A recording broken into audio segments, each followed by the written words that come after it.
Diamond হারবারে বিচারকদের আবাসনে দুষ্কৃতী হামলা এবং পুলিশি নিষ্ক্রিয়তার অভিযোগে ক্লোজ করা হয়েছে এসআইকে।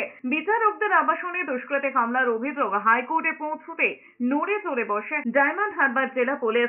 স্বতঃপ্রণোদিতভাবে এফআইআর দায়ের করে তদন্ত শুরু হয়েছে বলে জানান পুলিশ সুপার রাহুল গোস্বামী। তিনি জানিয়েছেন, দোষী যেই হোক না কেন কাউকেই ছাড়া হবে না। বিচারকদের আবাসনে নিরাপত্তার স্বার্থে ডিজিটাল রেজিস্টারেরও ব্যবস্থা করা হবে বলে জানিয়েছেন পুলিশ সুপার। ঘটনায় ইতিমধ্যেই একজনকে গ্রেফতার করা হয়েছে।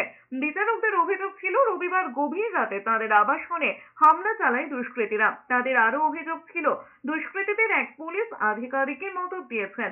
ওই ঘটনার প্রসঙ্গ তুলে ডায়মন্ড হারবার জেলা আদালতের মুখ্য বিচারক এবং কলকাতা হাইকোর্টের রেজিস্ট্রারকে চিঠি দেন 3 বিচারক। তাদের অভিযোগ ছিল, পক্সো মামলায় রায় পছন্দ না হওয়ায় এই হামলা হয়েছে। 8 তারিখ রাতে বিদ্যুতের লাইন কাটতে আবাসনে জোর করে ঢোকার চেষ্টা করে দুষ্কৃতীরা। বাধা দিতেই মেরে ফেলার হুমকি দেওয়া হয় বলে অভিযোগ। বিষয়টি নিয়ে ডায়মন্ড হারবার সাব ডিভিশন আদালতে 3 বিচারক কলকাতা হাইকোর্টের রেজিস্ট্রার জেনারেলকে চিঠি দেন। যে কোনো মূল্যে এই জজ সাহেবদের যে নিরাপত্তা সেটাকে নিশ্চিত করতে হবে। আমরা আরও ওখানে সিকিউরিটি বাড়াচ্ছি। শুধু সিকিউরিটি নয়, সেই সিকিউরিটিরা অনেক সময় আপনারা জানেন যে সবসময় হয়তো সবাই থাকছে না।